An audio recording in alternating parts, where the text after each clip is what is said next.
Akola 24 news, एक कदम भ्रष्टाचार के खिलाफ।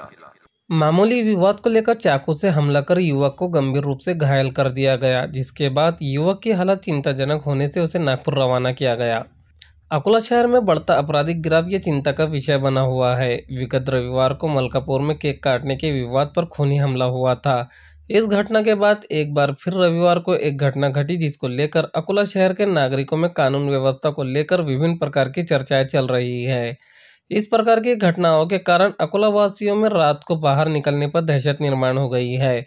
मामूली विवादों को लेकर धारदार हथियार निकालना ये चिंता का विषय बना हुआ है। हत्या, चोरी, कैफों में चलने वाले अश्लील हरकतें और उसमें टोलियों द्वारा किए जाने वाले जानलेवा हमले, इससे ये पता चलता है कि पुलिस का अपराधियों में कोई खौफ नहीं है तथा उनके पास इस प्रकार के धारदार हथियार कहां से आ रहे हैं, ये भी एक चिंता का विषय बना हुआ है।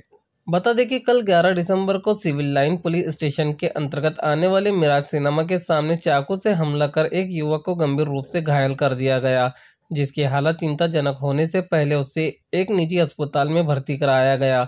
उसके बाद उसे अकोला के सरकारी अस्पताल लाया गया, जहां पर हालत को देखते हुए उसे नागपुर के लिए रवाना किया गया। फिलहाल नागपुर में उसका उपचार चल रहा है।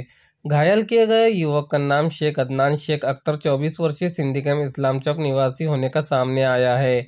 आपको बता दें कि वो अपने दोस्तों के साथ मिराज सिनेमा के सामने सनी पान पैलेस के पास खड़ा था। वहां पर कुछ युवाओं के साथ उसका विवाद हुआ। यह विवाद मारपीट में बदल गया। विवाद के दौरान कुछ लोगों ने अपने पास से हथियार निकालकर शेख अदनान के मांडी पर चाकू से वार कर दिया और आरोपी वहां से फरार हो गए। स्थानीय नागरिकों ने जख्मी अवस्था में पड़े युवक को अकोला के निजी अस्पताल में भर्ती कराया। घटना की जानकारी मिलते ही सिविल लाइन पुलिस घटनास्थल पर पहुंची। इस प्रकरण में 3 लोगों को कब्जे में लिए जाने की जानकारी प्राप्त हुई है।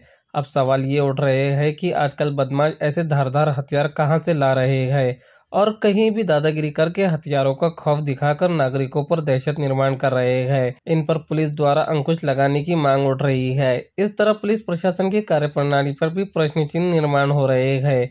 देर रात में लगने वाले खाद्य पदार्थ के हाट ठेले, पान टपरिया, चाय की होटलों पर भी कार्रवाई करने की जरूरत है। इस तरह रात भर चलने वाले चाय की टपरिया और अन्य दुकानों में भी कार्रवाई की मांग नागरिकों द्वारा की जा रही है।